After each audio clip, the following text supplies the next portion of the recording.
Hello everyone, welcome you all to my YouTube channel. This is Megha Kuchraist. Today, in the fifth video of the chapter Evolution, we are going to learn about the paleontological evidences of evolution. ठीक है, paleontological evidences आज हम discuss करेंगे. इसमें हम देखेंगे कि how fossils tells us that the evolution has taken place. ठीक है, fossils हमें कैसे बताते हैं कि evolution हुआ है. Early videos, in the previous videos, we had seen that homologous and analogous organs, they tells us evolution has taken place. Then we have seen how embryological evidences tells that evolution has taken place. Embryology में हमने देखा कैसे vertebrates के embryos similar होते हैं देखने में, है ना.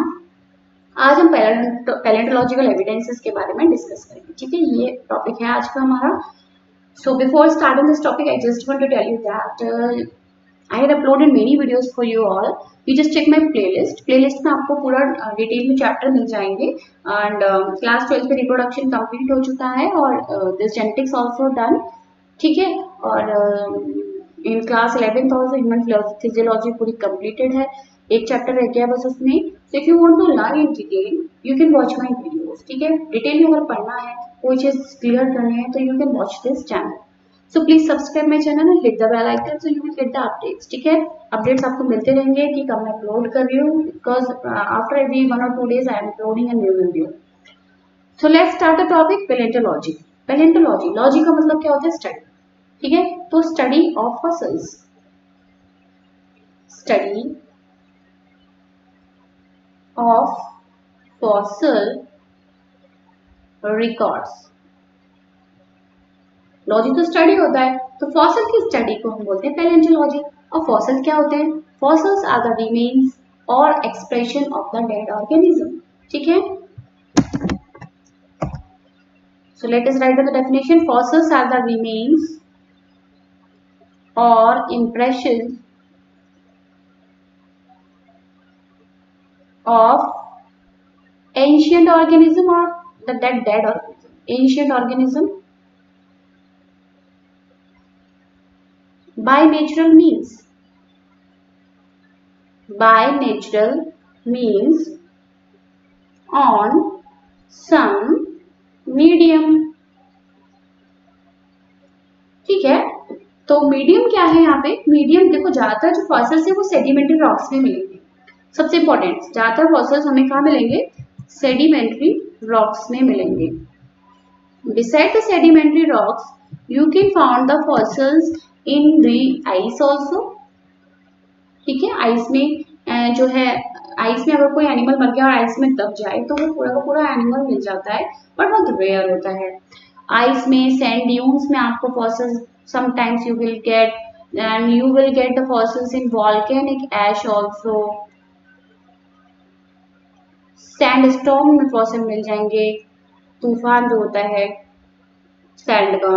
ठीक है, तो मेन जो थिंग है वो सेडिमेंट्री रॉक्स होते हैं जहाँ पे आपको फॉसिल्स मिलते हैं. क्लियर? फॉसिल्स क्या है? रिमेन्स और इंप्रेशन. भाई कभी कभी जो हार्ड पार्ट जो है पूरा का पूरा बच जाता है. बोन्स, टीथ, ये हार्ड पार्ट होते हैं, ये बच जाते हैं, है ना. ये डिग्रेड नहीं हो पाते हैं क्योंकि भाई अगर ऑक्सीजन कट ऑफ हो जाए तो बॉडी डिग्रेड नहीं होती है, राइट. तो अगर वो बच गया तो वो फॉसिल का काम करेगा, वो फॉसिल बच जाएगा. कुछ कभी कभी फॉसिल डिग्रेड होता है, उसकी छप जाते हैं, इंप्रेशन छप जाते हैं रॉक के ऊपर. अब भाई वो रॉक के ऊपर इंप्रेशन आ कैसे जाते हैं वो भी हम बात करेंगे, क्योंकि वो रॉक जो होता है वो सेडिमेंट्री रॉक होता है. जो पहले रॉक नहीं था, जो पहले सॉइल था, वो फिर रॉक बना है फर्दर प्रेशर की वजह से. That we will see within a few second. तो क्लियर है, इंप्रेशंस भी मिलते हैं कभी कभी. अब जैसे आर्कियोप्टेरिक्स का आप देख रहे हो, इसमें कोई हार्ड पार्ट तो आपको दिख नहीं रहा, लेकिन आपको इंप्रेशन दिख रहा है पूरा का पूरा कि this is the face and these are the limbs, right. तो ये इंप्रेशन है. इस इंप्रेशन से जो है साइंटिस्ट जो है पूरा का पूरा स्ट्रक्चर बता, इमेजिन कर सकते हैं कि ऐसा होगा ही ऑर्गेनिज्म. ठीक है, तो पहले तो हमें ये पता होना चाहिए 3 तरह के रॉक कौन से होते हैं. तो पहले हम एक अर्थ ड्रॉ कर लेते हैं. ये अर्थ है, ये मैंने इसका ओशन बना दिया है, ओशंस है. ठीक है, यहाँ पानी बना देते हैं. अब थोड़ा सा बड़ा बनाना पड़ेगा.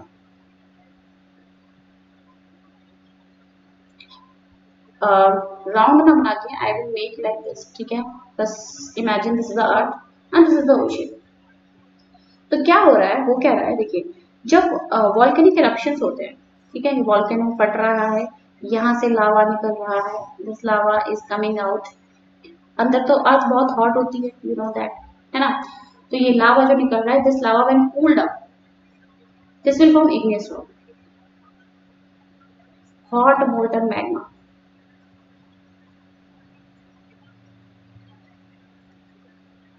ये बन गया इग्नियस रॉक। अब igneous rock when break down, when igneous rock is break down by wind और बाय वाटर, ठीक है, यहाँ से वेदरिंग हो जाएगी, इग्नियस रॉक क्या हो गया, मिट्टी बन गया, सॉइल बन गया। तो ये सॉइल बनने के बाद this will soil will blown away by wind and will move in the ocean, ठीक है। तो अब यहाँ पे कोई एनिमल है, there is any animal over here जो मर गया है। दिस एनिमल मरने के बाद कहाँ चला गया, नीचे गिर गया, इसकी बॉडी गिर गई।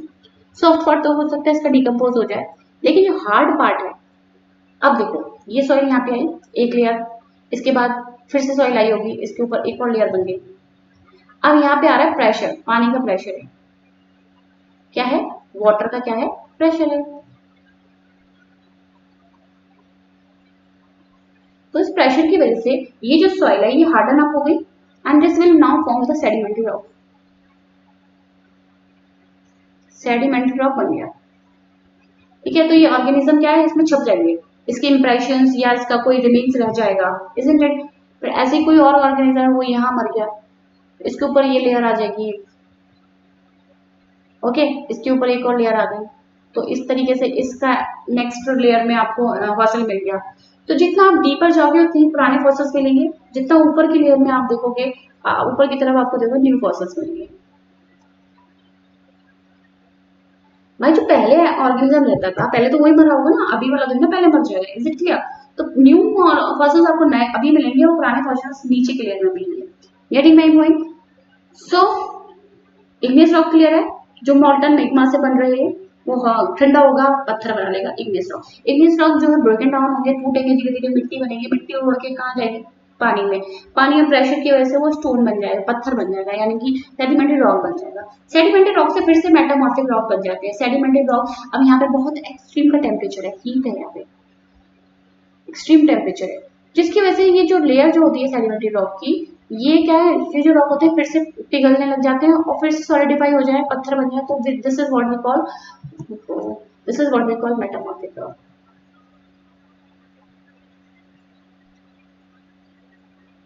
ठीक है, ऐसे मेटामॉर्फिक रॉक मिलते हैं। तो अगर सेडिमेंट्री रॉक पता करने भाई, तो फॉसिल सेडिमेंट्री रॉक में क्यों मिले, पहले आपको समझ में आएगा कि पहले तो सॉइल से, तो सॉइल में ही कोई चीज गिर गई तो वो दब जाएगी, वैसा का वैसा इंप्रेशन बन जाएगा सॉइल में, है ना। इंप्रेशन आपको समझ में आया, हार्ड पार्ट नहीं इंप्रेशन, जैसे आप थंब का इंप्रेशन लगा तो कहीं भी आपको क्या कहते हैं, इंक में लगाया और छाप दिया, वो इंप्रेशन मिल गया कि कैसा स्ट्रक्चर हुआ करता होगा, ठीक है। ट्राइलोबाइट एक पहले आर्थ्रोपॉड्स होते थे, उनके इंप्रेशन मिले थे, और मैंने आर्थ्रोपटेरिक्स का आपको इंप्रेशन दिखाया, ठीक है। और अगर भाई हार्ड पार्ट रह गया, इसलिए डायनासोर का आपको फॉसिल दिख रहा है, इसमें हार्ड पार्ट्स रह गए, this is not the fossil, hard part भी हो सकता है कोई, इज इट क्लियर।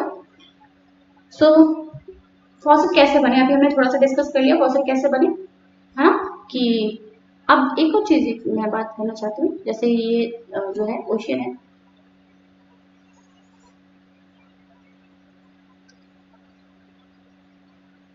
और यहाँ पे है ये हमारा लैंड। अब यहाँ पे लैंड में कोई ऑर्गेनिज्म है जो मर गया है, अब ये ऑर्गेनिज्म यहाँ चला जाए, कितनी पॉसिबिलिटी, वेरी फ्यू, है ना। कोई टेरेस्ट्रियल ऑर्गेनिज्म है, it will move in the ocean and then इसका फॉसिल मिले, तो ये बहुत ही कम होता है। तो जनरली जो फॉसिल्स होते हैं वो आपको मेराइन ऑर्गेनिजम्स के मिलेंगे, मेराइन ऑर्गेनिज्म के फॉसिल्स ज्यादा मिलते हैं as compare to terrestrial ones. Terrestrial के फॉसिल्स कभी कभी सैंड ड्यून्स में मिल गए, आइसेस में मिल गए, और स्टॉर्म में मिल गए, सैंड स्टॉर्म जो होता है, तो बहुत ही रेयर होते हैं। ज्यादातर फॉसिल्स जो मिलते हैं वो मेराइन ऑर्गेनिजम्स के मिलते हैं। फॉसिल्स कैसे बनी ये क्लियर होगा, जैसे कोई ऑर्गेनिज्म मर गया, वो नीचे बैठ गया, उसके ऑर्गेनिज्म के डेड ऑर्गेनिज्म है, ठीक है, इसके ऊपर एक लेयर आ गई मिट्टी की, ये डेड ऑर्गेनिज्म है, ये मिट्टी की लेयर आ गई, ये सॉलिडिफाई हो गई प्रेशर की वजह से, ये बन गया सेडिमेंट्री रॉक,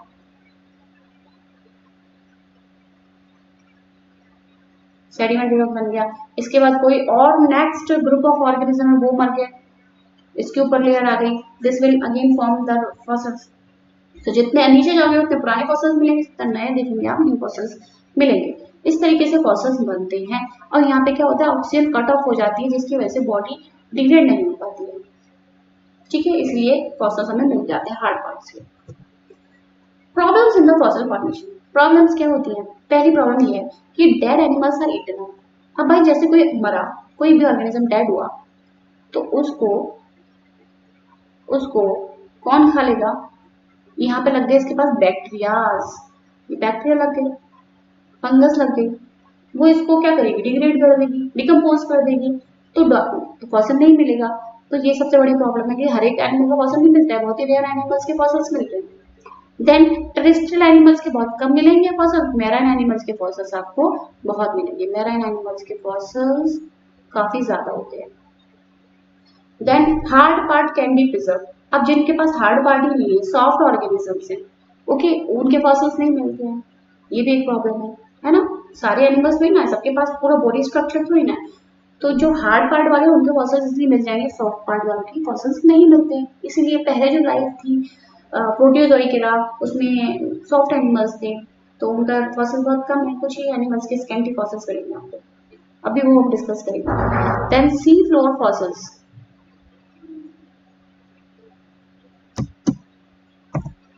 सी फ्लोर फॉसिल्स, जो fossils they are found in deep in the sea, so these fossils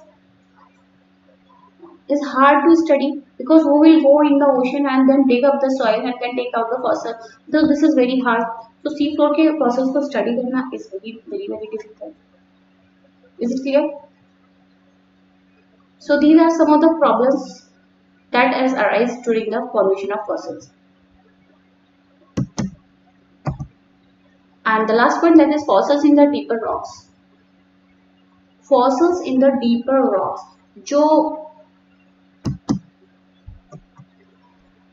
जो नीचे फॉसिल्स हैं, सपोज हमने ये बात करा था, ये यहाँ पे जो फॉसिल्स हैं, जैसे ही नीचे extreme temperature is that due to which these fossils are destroyed, so we will not get the fossils of earlier times, right, because they are destroyed by the excessive heat over there. The fossils in the deeper rocks are very rare because they are destroyed. Is it clear? So these are the problems which arise during the formation of fossils. So this is clear to you?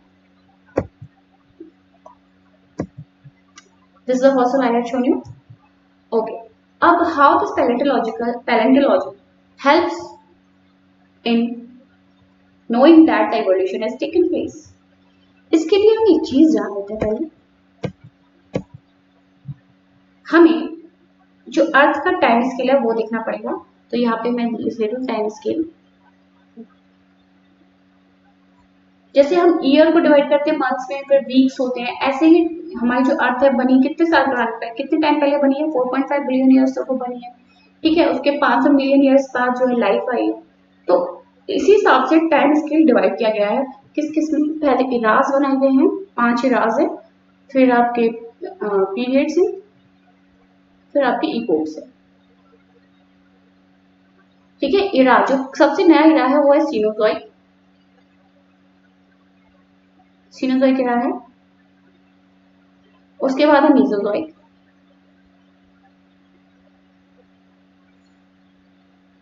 Mesozoic के बाद है Palaeozoic,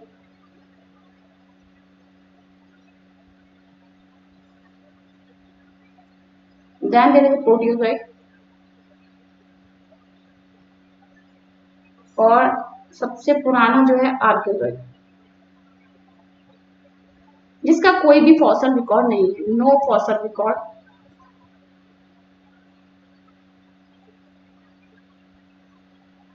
क्योंकि जब ये life start हुई थी तो starting में कोई फॉसिल रिकॉर्ड नहीं है।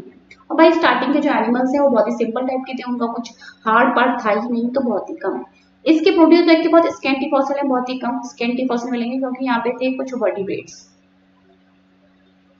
इनवर्टिब्रेट्स सॉरी, स्कैंटी फॉसिल मिलेंगे। Is it clear? देन यहाँ से पेलियोजोइक से थोड़े फॉसिल्स मिलने शुरू हुए, नंबर यहाँ से इनका इंक्रीज हुआ है। तो पेलियोजोइक को डिवाइड किया गया है।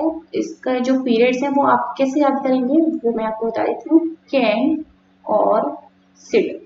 ठीक है, दो बच्चे हैं कैम और सिड, हम उनसे कह रहे हैं कि कैप पहनो, very very hot temperature is that. कैम और सिड कैप पहनो। सी ए से हो गया कैम, सी एम कैम से हो गया कैम्बियन, ऑर्डोविशियन, ठीक है, और से हो गया ऑर्डोविशियन, एस आई से साइल्यूरियन, सिड का डी है डेवोनियन,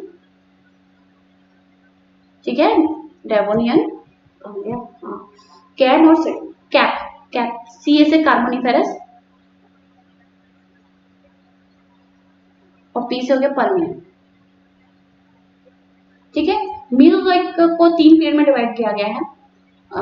इसे मैंने ऐसे ही याद किया है, तृप्ति ट्राइसिक, TRIASSIC, ठीक है, तृप्ति, जंगल गई, जंगल JU से जुरैसिक, तृप्ति जंगल गई क्रेटा में, क्रेटेशियस। आप कैसे भी याद कर सकते हो, तृप्ति जंगल गई क्रेटा में, क्रेटेशियस। ठीक है, सीनोजोइक नया है, क्वाटरनरी और टर्शरी में डिवाइड नहीं है, QUATERNARY, क्वाटरनरी एंड टर्शरी। ठीक है, इज इट क्लियर? तो ये हो गया टाइम स्केल। इपोक्स इतना मैं डिटेल में नहीं जा रही हूँ, इपोक्स सबसे रिसेंट वाला जो है होलोसीन है, वो याद कर लीजिए आप। होलोसीन सबसे नया है ना, मॉडल। अभी हम बात क्या कर रहे थे, देखिए ऑर्डोवेशन में आपको लोअर इन्वर्टिब्रेट्स मिलेंगे, इन्वर्टिब्रेट्स, ठीक है। फिर आपको डेवोनियन में आपको मिलेंगे फिशेस के फॉसिल्स, ज्यादातर लोअर फिशेस। कार्बोनिफेरस में आपको मिलेंगे amphibians, this is the age of amphibians, this period is called age of amphibians, ठीक है। Devonian is called age of fishes, Ordovician is age of invertebrates, amphibians के बाद कौन आए हैं, reptiles, Jurassic is the age of reptiles.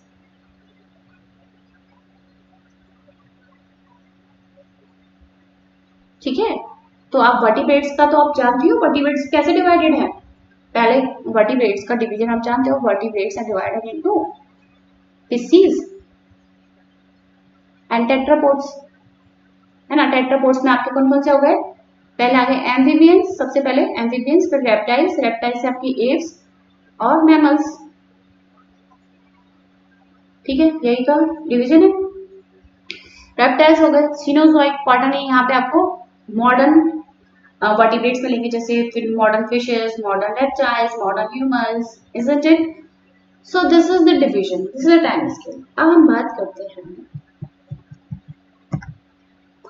पहले हम बात करेंगे number and nature of fossil की।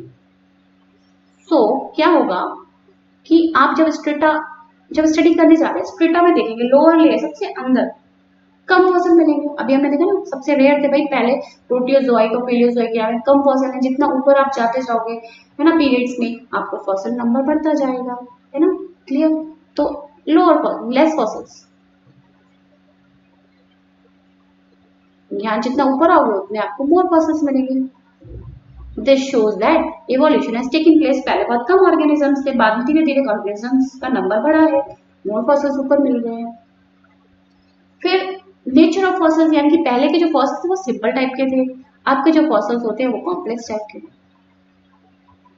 तो यानी कॉम्प्लेक्सिटी इंक्रीज हो रही है। This is also showing that evolution has taken place. Then distribution मतलब पहले के जो डिस्ट्रीब्यूटेड, मतलब आपको मैंने भी बताया पीरियड वाइज कि पहले इन्वर्टिब्रेट्स आए, फिर उसके बाद जो है फिशेस की एज ऑफ फिशेस था एक पीरियड, फिर उसके बाद आपके जो एम्फीबियंस का एक एज है, उसके बाद रेप्टाइल्स डोमिनेंट थे, फिर उसके बाद मैमल्स और एव्स, बर्ड्स वगैरह थे। तो this is how the fossils are distributed. इसी तरीके से फॉसिल्स भी मिले हैं, ऐसा नहीं है कह दिया गया कि पहले ये आए, इस तरीके से फॉसिल्स रिकॉर्ड मिले हैं। That's why we can see that evolution is taking place, ठीक है। Third thing is disparity. Disparity में क्या बताता है कि पहले का जो ह्यूमन का जो फॉसिल है और अब मॉडर्न ह्यूमन का जो फॉसिल है उसमें कॉम्प्लेक्सिटी मिलेगी, उसका स्ट्रक्चर में चेंजेस मिलेंगे, ठीक है। Let's see the what picture here, you can see the complexity okay, ये आप देख सकते हो कि how the modern human looks like if we see the earlier humans, पीछे के ह्यूमंस की आप देख सकते हो कि कितना चेंज हुआ है स्ट्रक्चर में। Same you can see in horse also, modern horse Equus बोलते हैं इसको, ठीक है। ये इयोहिप्पस है, ओलिगोहिप्पस, मर्सीहिप्पस, ठीक है। फिर प्लायोहिप्पस, मॉडर्न हॉर्स कॉलिपस, मर्सी नहीं है सर, मैरीहिप्पस है, ये सेम ही होगा इसमें।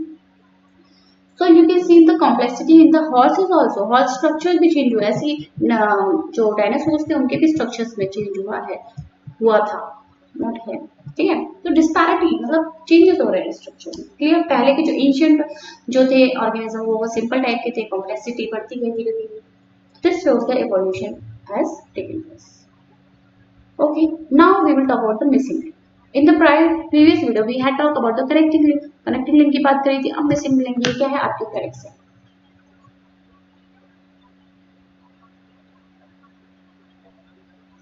आर्क्योकैरिक्स से इंप्रेशन मिला है, इंप्रेशन है, कोई हार्ड पार्ट तो दिख नहीं रहा आपको, इंप्रेशन मिला था।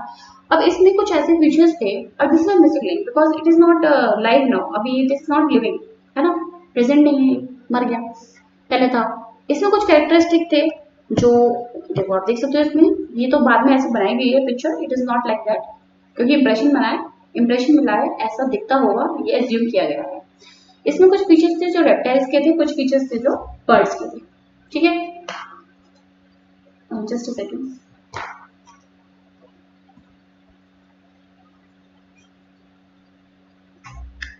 ठीक है। तो इसमें रेप्टाइल्स के जो फीचर्स है वो आप देख सकते हो, टेल, ठीक है, टेल विद मेनी वर्टिब्रे, इसमें बीक है जो बर्ड की कैरेक्टरिस्टिक है, इसमें फेदर्स हैं जो बर्ड्स की कैरेक्टरिस्टिक्स है, ठीक है। फिर टूथेड बीक है इसकी, toothed beak is the characteristic of, not beak is the character, tooths are the characteristic of reptiles. तो इसकी जो बीक है उसमें टूथ्स लाइक स्ट्रक्चर है, तो it means that some of the characteristic it is having of reptiles as well. Okay, then feathers हो गए इसके बर्ड्स का कैरेक्टरिस्टिक। देन इसकी जो बोन्स हैं they are not pneumatic, pneumatic bones होती है ना बर्ड्स की, है ना, हॉलो बोन्स होती है, इसकी हॉलो बोन्स नहीं है, इसकी हार्ड बोन्स है। This is the reptilian character, right. Then claws in the wings, claws in the wings you can see these are the claws, भाई पंजे से दिख रहे हैं इसमें, वो तो कैरेक्टरिस्टिक है नहीं बर्ड्स की। Clause in the wings it means that it is having this picture of reptiles. So, but this is more like birds, so we call it a bird Arctopteryx, but it is having both the characteristic. So this is the missing link. Connecting link हमने देखा था वो जिंदा है, ये fossil है, clear. Missing link is a fossil, जो हमने मिस हो गया है ना, है fossil which is having the characteristic of two groups.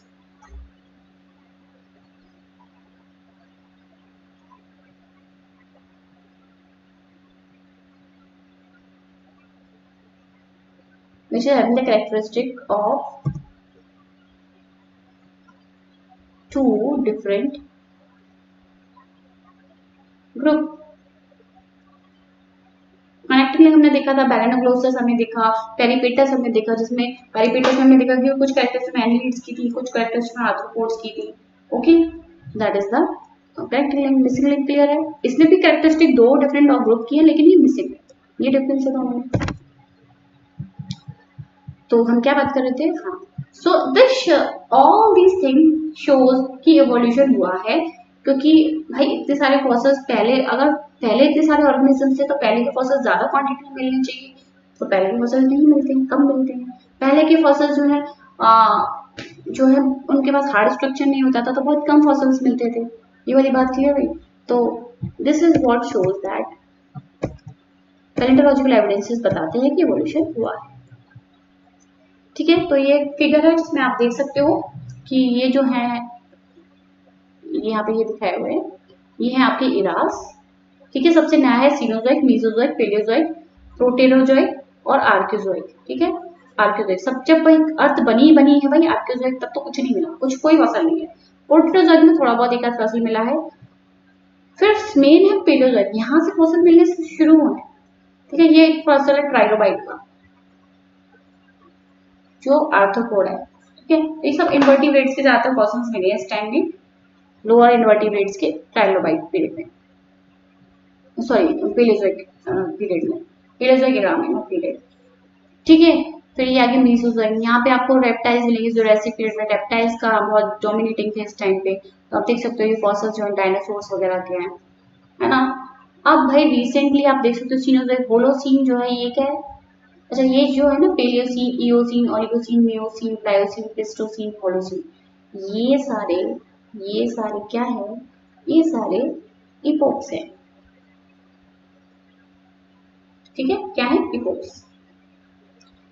इसके लिए मैंने अभी कोई निमोनिक बनाया नहीं है, अगर बना दूंगी तो मैं आपको ये आगे किसी वीडियो में बता दूंगी। ठीक है, वैसे आपको जो है मेन इरा और पीरियड याद करना जरूरी है, राइट। होलोसीन आप याद कर लीजिए, सबसे रीसेंट वाला इपोक है होलोसीन। ठीक है, so this is all about for today, right. और नेक्स्ट वीडियो में हम बायोजियोग्राफिकल एविडेंसेस देखेंगे। Okay, so I will try to complete this chapter very fast within 3-4 videos में ये complete करने की कोशिश करती हूँ। And if you want any topic you are facing any problem, just suggest me that. Okay guys, thank you.